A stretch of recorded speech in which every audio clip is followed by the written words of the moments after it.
Here we are, Nightwish, Ghost Love Score. It's making my back tingle.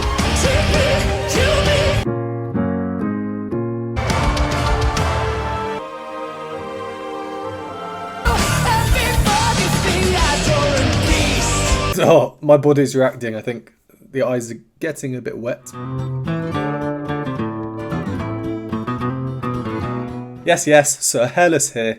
I promised in my previous Nightwish video that this would be my next Nightwish reaction. Apparently this is one of the most reacted to songs on the whole of YouTube. If you're watching this, you're most likely a Nightwish fan or a fan of reaction videos in general. If you don't know this song like I don't, well, we can experience it for the first time together. It's easily my most requested Nightwish song. And it's a long one. This video, it's over 10 minutes. The performance that we'll be watching, it's from Wacken festival in 2013. That's the same performance, the same festival as my last two Nightwish reactions. If you want to catch up on them either before this or after this, if you enjoy it, you can find them in the playlist card up here or down below. I've heard great things. As it's a long one, I want to keep this intro short. Let's get straight into it.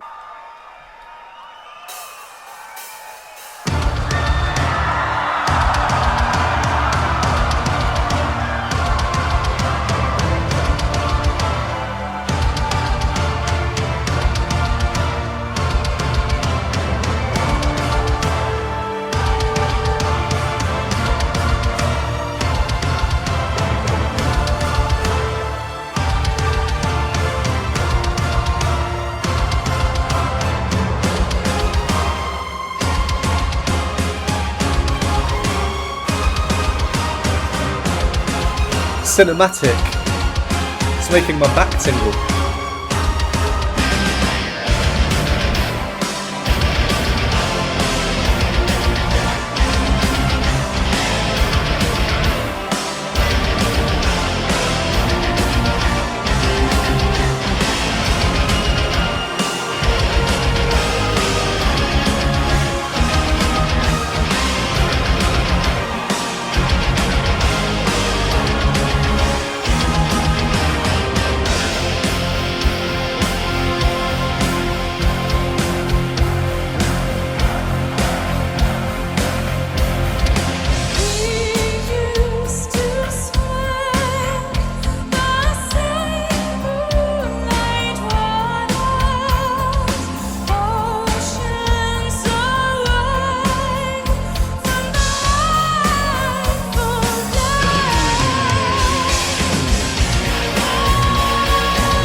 I told myself before I did this video, because it's so long, I knew it was a long one, that I can't cover everything in this video. We'll be here for hours. If you've seen my previous videos, they take hours to make, even for songs that are 2 or 3 minutes long. But there's just so much going on. I think I'm just going to not mention the things that I think are obvious. The things that would have been spoken about in the thousands of other reactions that are out there on YouTube, I'm sure. I'm going to try and be concise with the points that I do go over and hopefully provide you with some new information. So if I don't mention something, like if flawed as a crazy note, it's because it's obvious and I don't think it's necessary to mention. That's like a little disclaimer. I mean, we're only 2 minutes out of 10 minutes so far. Okay, the very first thing, it's the meter, the time signature. This blows my mind because it changes right at the beginning, the first thing we hear. And changing like they do here, that's not a common thing. I want to take another listen quickly.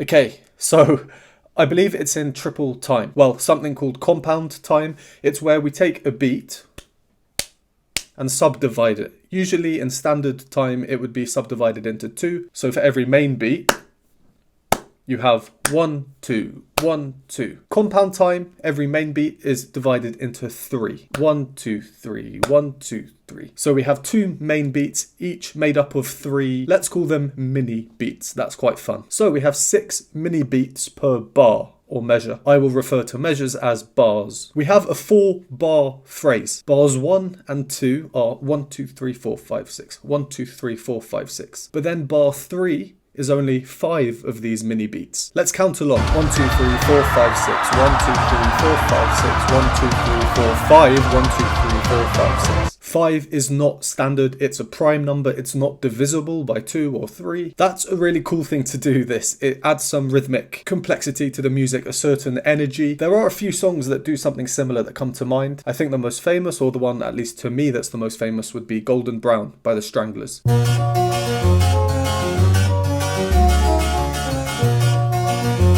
Another famous one, Hey Ya by Outkast.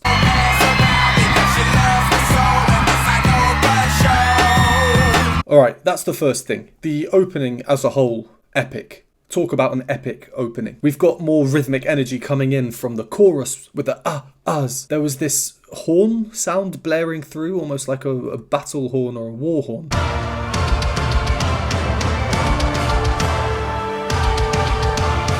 It's making me feel ready for battle, and the beat as well. It plays a hugely important role, especially in the silence we get from the percussion.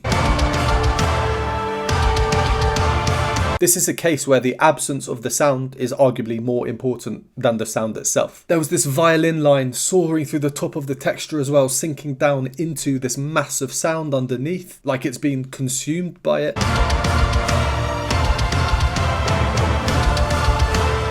Then what happens? We've spoken about the rhythm, let's talk about the harmony. We get effectively a change of key, a modulation.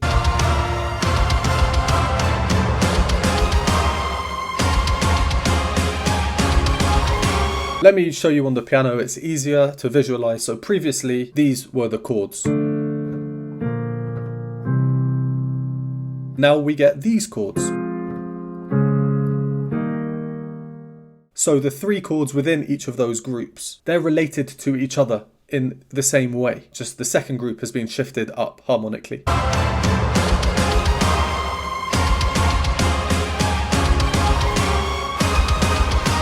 The violin line, I'm sure it's Thomas playing on the synth. It's so nice, and it's got such a nice melodic shape, which is so cool for building not tension, but atmosphere, let's say, or suspense. If we listen to here, up then down, then up again, but not as high as the previous high. And then it moves higher in a stepwise fashion, so gradually, not a crazy jump to a new height.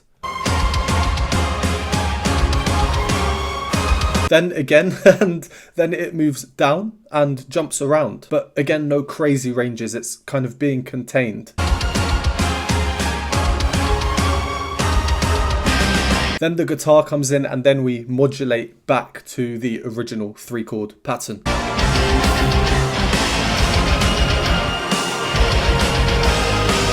And then back to the second 3-chord pattern. We also have a new high in the strings.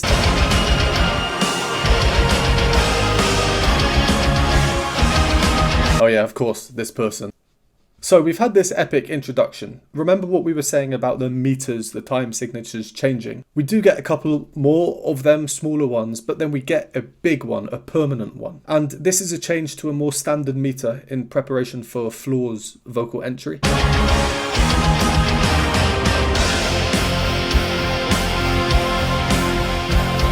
You don't need to know about music theory to be able to feel that change in the rhythm there. So just before Floor comes in, we get a nice major chord.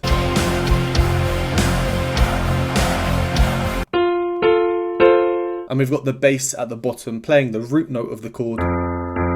The harmonic foundation, really. Floor affirms this major chord because the note she comes in on is this one. And the chord is that middle note there, the third note, 1, 2, 3, that's the one that makes it a major chord. If she came in the note below, it would be F minor, a completely different sound. And that minor chord is one that we heard quite a lot in the introduction. So her very first note, it does have harmonic significance.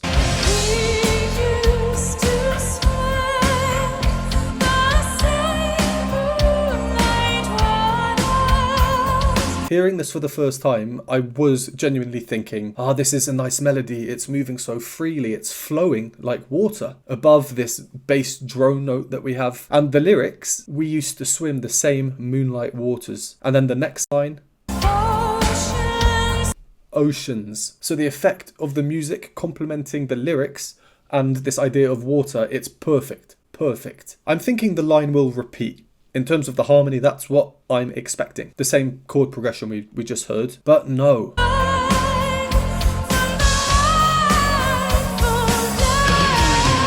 We get this chromatic harmony. It's quite Eastern sounding, I think. So we've essentially gone from to, and you'll notice in the second one how all the notes just slided up by one note and then back down.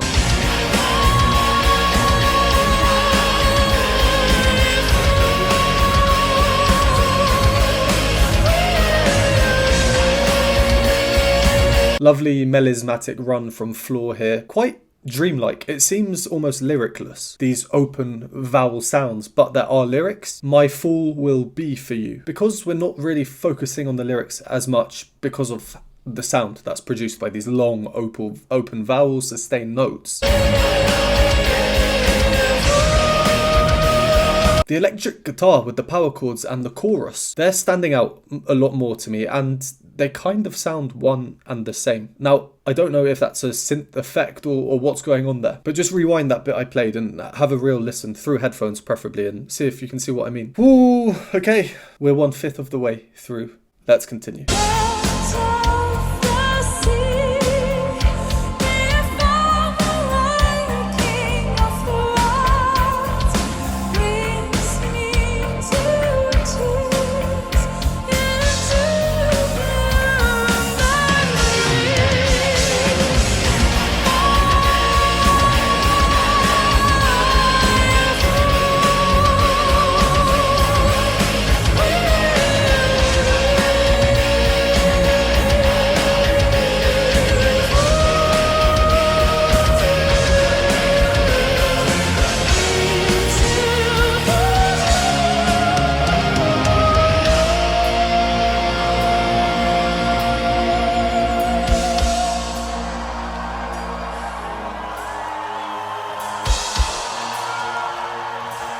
That's cool.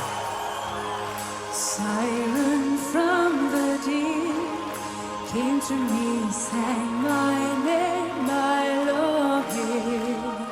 Still I write my songs about the dream of mine, worth everything I may ever be.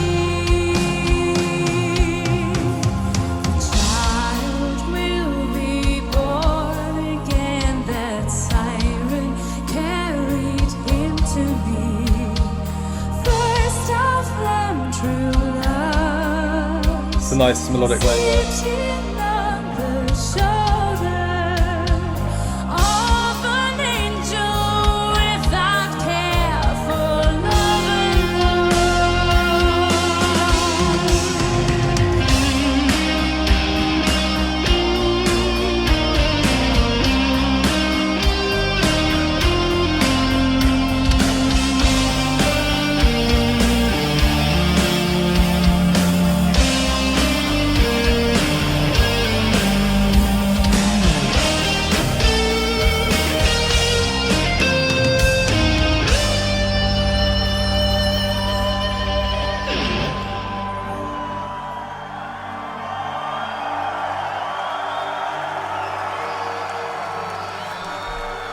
Okay, that looks like yet another new section. I really liked that guitar solo. Not complex at all, really, just nice, melodic. To go back, from where we carried on, I was really liking the bass line. It was quite calm, reminds me of a lot of 80s music.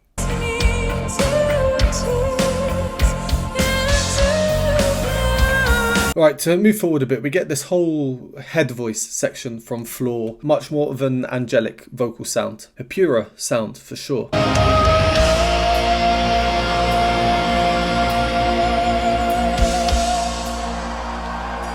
We hear the crowd cheering, the lights go off, everything comes off, the music comes back. This is suspense. Another case of the absence of sound and noise and light being extremely effective. I'm kind of thinking, what the heck is going to come now? Shout out to the drumstick flick that we get here.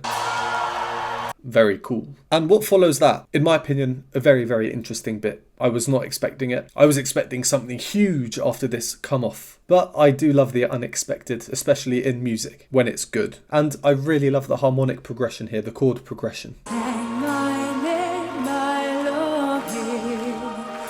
Still I write my songs. Overall, a relatively synthetic sound such as the choir. This will be Thomas on the keyboard or on the synth. And in terms of the percussion, just a light cymbal tap.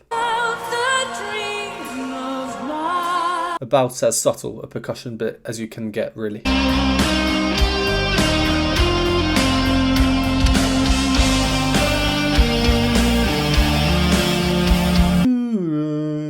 Yeah, it's just nice, really. I was getting goosebumps at this bit, and it's weird how our minds work, or maybe just my mind. As this was playing, I was literally thinking, I'm happy I made this channel because I would never have known about Nightwish otherwise. This is a really nice song, and stress on the word song. Song has a bit more gravitas, a bit more storytelling to it than just the word music. Wow, I'm almost tempted to go to a symphonic metal concert. Who even knew symphonic metal was a thing? That was literally what I was thinking as we had this guitar solo. The solo ends on a tierce de Picardy, or a Picardy third, as you may know it. That's basically when you end a piece of music, in this case a section, in the major. But immediately after this major chord, it's transformed to minor. The majorness, i.e. the happiness, major is usually associated with happy and minor with sad. It's temporary. We're straight back to the minor. And in my opinion, the minor is more capable of inducing more intense emotions in us. I think I can feel more emotional listening to very sad music than I can to very happy music, respectively. Okay, let's continue. We seem to have a new section. I wonder what's next. This song so far does seem to be quite segmented, kind of like a storybook. By the way, if you do enjoy these videos or you find them informative or useful and you'd like to support me, linked below you can find my Patreon, which comes with exclusive perks, content not on YouTube, that kind of thing, as well as my YouTube membership. And if you don't want to commit to a membership of sorts but you'd still like to support me, I've now also got a buy me a coffee after receiving several requests to set that up. That is also linked below. The more support I get means the more time I can spend on this channel, which means the more videos I can do, which means reacting to and analysing more of your favourite artists.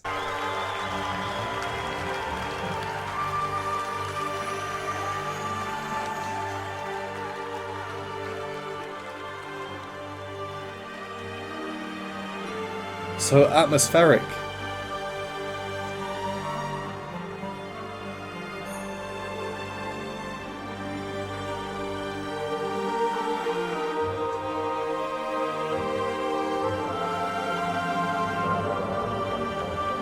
It's really like film music, isn't it?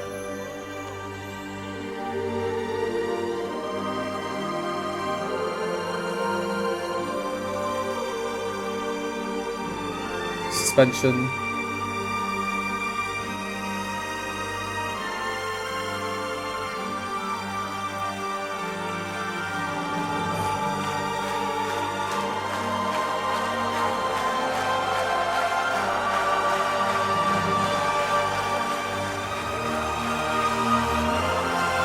Lighters.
Oh, my body's reacting. I think the eyes are getting a bit wet.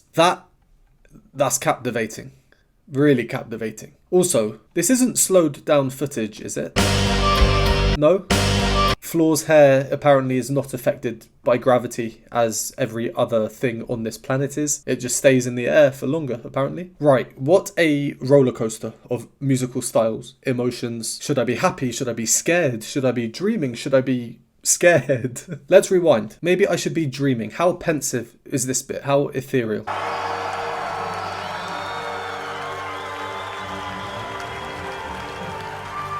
I feel like I'm an elf mage in a mythical land about to battle against some trolls or orcs or something. We have these sustained chords. Some parts are moving, but others aren't. That causes temporary dissonances, which cause tension, but that tension is released quickly because they are quickly resolved. We get this rapid moving bass line.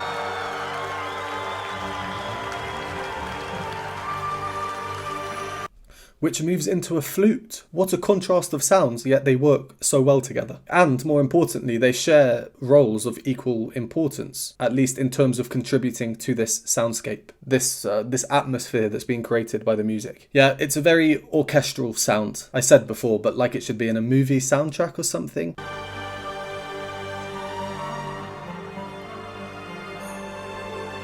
With the reed instruments coming through.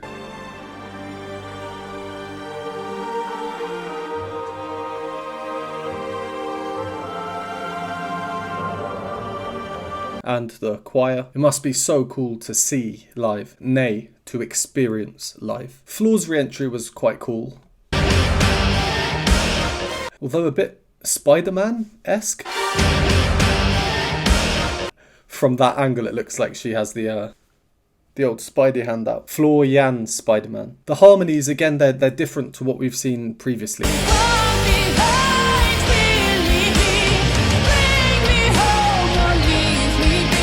Particularly different to the opening. The harmonies are simple now in the grand scheme of things, but the chords used are different. In other words, we're very much in a different key. Again, these are the chords now.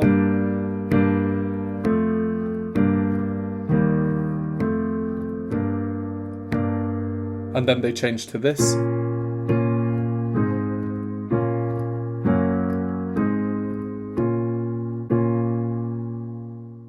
We've already had so many changes, but that's not enough for Nightwish apparently, because then we get this change.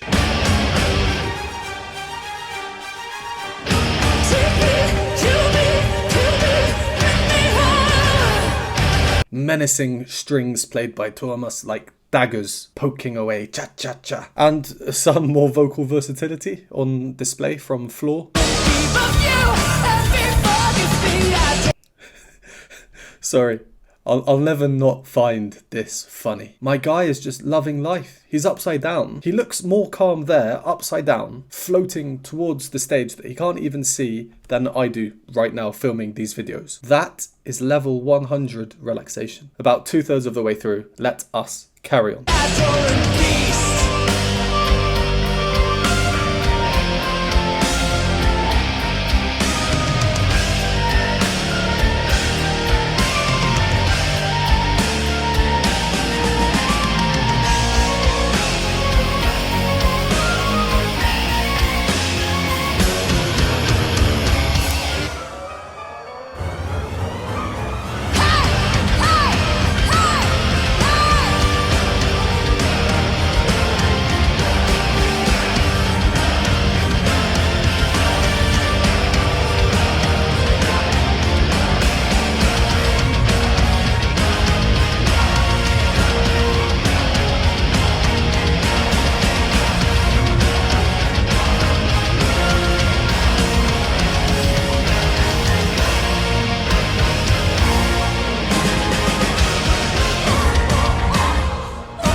Okay, another drastic change in section it seems. I'm having so many thoughts as I watch this, as I listen to this. It's one of these performances where I think irrespective of your music tastes, it's kind of impossible to not just be engrossed in it, by it. Yeah, really quite remarkable. And even if you won't go away and listen to this in your spare time, I think as a performance, everything included, stage presence, visuals, aesthetic, and of course the music, the storytelling, yeah, can't really be beaten. Okay, just a few points before we continue until the end. This bit I thought was quite funny. Not funny, but quite different to the rest of the song. Quite video gamey.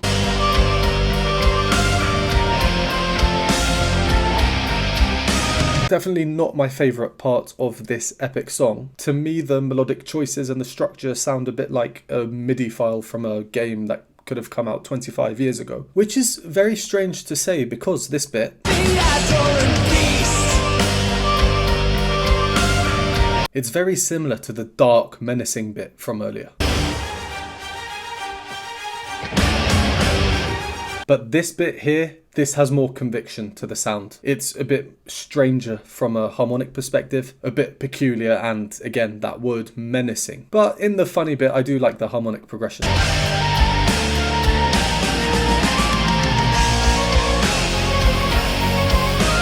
That leads into, well, what comes next. It's manic. We have this chromatic descent. It's just a bit crazy.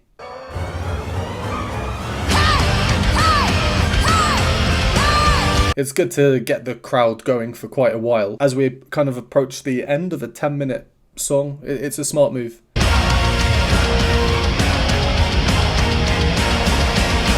I guess it grabs the crowd's attention and focus even more, if that's possible, for this bit.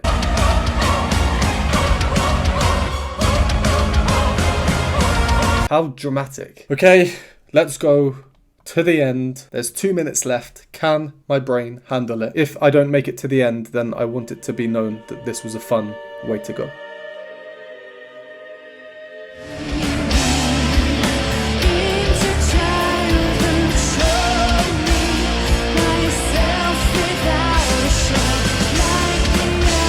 The Mexicans know the words.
Yeah, I think that deserves a blimey. Huge ending, really, isn't it? Wow. Huge shout out.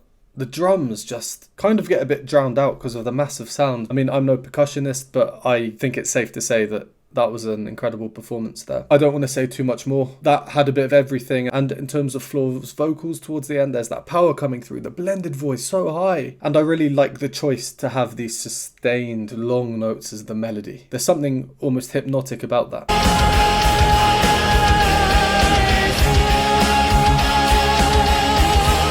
Yeah, just this epic, huge sound in the background. Well, I can certainly see why this is one of the most reacted to songs on YouTube, apparently. Kind of like I mentioned before, it's something that's probably quite impossible not to be intrigued by, fascinated by. Definitely a performance for the ages. Let me know down below other performances, songs by Nightwish you'd like me to react to in the future. And thank you, as always, for watching. If you enjoyed this, would appreciate a like and subscribe. And if you'd like to support me, join the community, vote on polls, get access to perks, that kind of thing, you can do so by joining the Patreon linked on the screen now, or YouTube membership down below, or buy me a coffee also linked below. And I will see you next time.